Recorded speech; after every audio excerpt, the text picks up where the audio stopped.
Hello, it's me, Kimberly, your one and only Get Excited girl at your service. Show me what you're working with. Hooty hoo. That's right, I am here and I want to make it clear that this is absolutely my first unofficial or officially my first YouTube video with a microphone on. Check her out. So, I've been spending all this time trying to figure out how to make this YouTube thing work. Oh, you got to go on, Kim, and you're going to have to edit this and edit that, and you're going to have proper lighting, you got to have a microphone, you got to do this, you got to do that, you got to have your topics. Well, guess what? It's making me nuts, and all I can do is what I do. So, I have some information to share with you. I am Miss Kimberly E. Matthews of Miss Kim's Beauty Exchange, and I specialize in the cosmetology and barber industry, helping people get their license, helping with continuing education in the beauty industry. Now, there are lots. That was me counting in my head. There are a lot of unlicensed cosmetologists and barber professionals in this business. They're professional at what they do. They went and they got their education, that formal education they paid for, but did not go take the state exam. What is going on, people? We cannot keep going on like this. We cannot subject ourselves and subject to other people to our services without being lawfully able to perform those services. Are you with me? So, I'm going to draw to your attention House Bill 1600. That just states that in the state of Maryland, in order for you to renew your license, you have to have continuing education credits. Oh, you didn't know that? I know there's a lot of people out there that just don't know the law. And that is one of the laws. So what it states is that every 2 years of you being a licensed professional, during that 2 year, you have to continue your education. So no matter where you get it from, well, it doesn't matter where you get it from. Yes, it does matter where you get it from. You get your certification from a place that has been approved to do continuing education.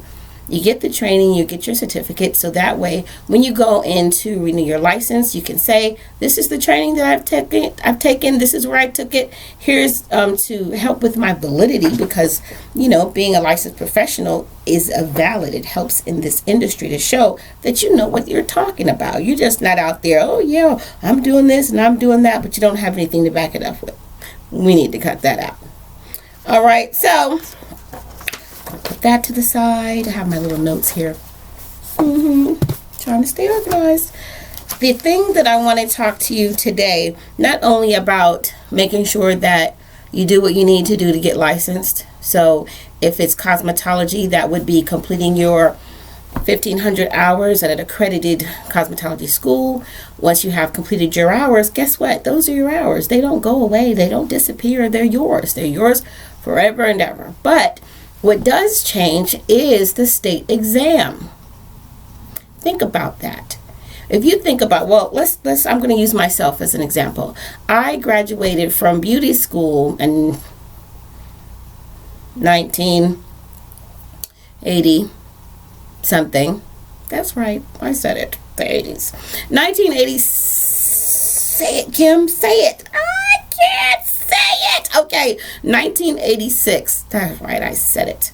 1986, I graduated from beauty school, and the test itself, 1,500 hours, that never changed. It still requires 1,500 hours in the state of Maryland to get your exam. But the test itself has changed at least, I want to say, at least 4 to 5 times. 4 to 5 times the Maryland State exam has changed. The textbooks have changed. The content expands because more things start to happen.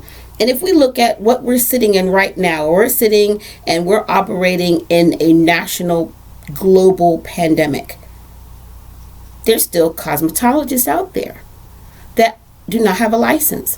So when the effects of what COVID-19 has done to the industry starts to settle, the cause and effect is The cause is the pandemic. The effect is now we have to make some changes to the way that we do things, which that's evident. We're wearing face masks everywhere we go. So you know the change is coming. If you have not gotten your license yet, please make sure you do whatever it is you have to do to get your license and get those continuing education classes. Get a refresher class if you need to, because you need to touch up on the content that's on the current test before it changes. Reach out, ask for help. It's okay. You need help. You want to get your license. You're still working. But don't get caught working without a license, because working without a license is a $300 fine. Did you know that? Yeah, there is a fee and a fine for working without a license. That's if the state comes in, they decide to do an inspection on this place. Someone made a phone call. Simple as that. Somebody made a phone call. They go in, they want to check and see who's working in there. If the salon itself is not licensed, that's a $300 fine.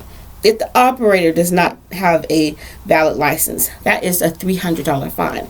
Not only if the operator does not have a license, but let's say you don't have your identification, or you think that if I don't show it, I'm not going to get in trouble. Yes, you're going to get in trouble. You're going to get a fine. They're going to fine you. And the photo license, no photo on your license, is $100. So now you have a $300 for not having a license. You have another $100 tacked on for having no photo on your license.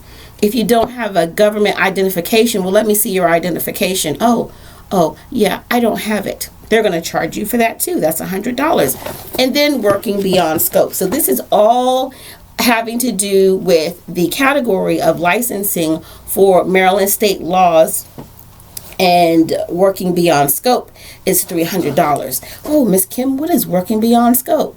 Working beyond scope means that I am a nail tech, but I'm deciding that I want to do salon services or hair services. I have a flat iron. I know how to blow dry my own hair. So I'm just going to go ahead and shampoo and condition and blow dry my client that came in for a nail service. Well, that is working beyond scope, and that is a $300 fine. So there's lots more where that came from. I hope that this piqued your interest just a little bit. I do have so much to say, but very little time to say it in this video. So that just means I'll be back. Remember, I am, who am I? Let me check. Kimberly, your one and only Get Excited girl. Holler at your girl. Show me what you're working with. Hootie hoo.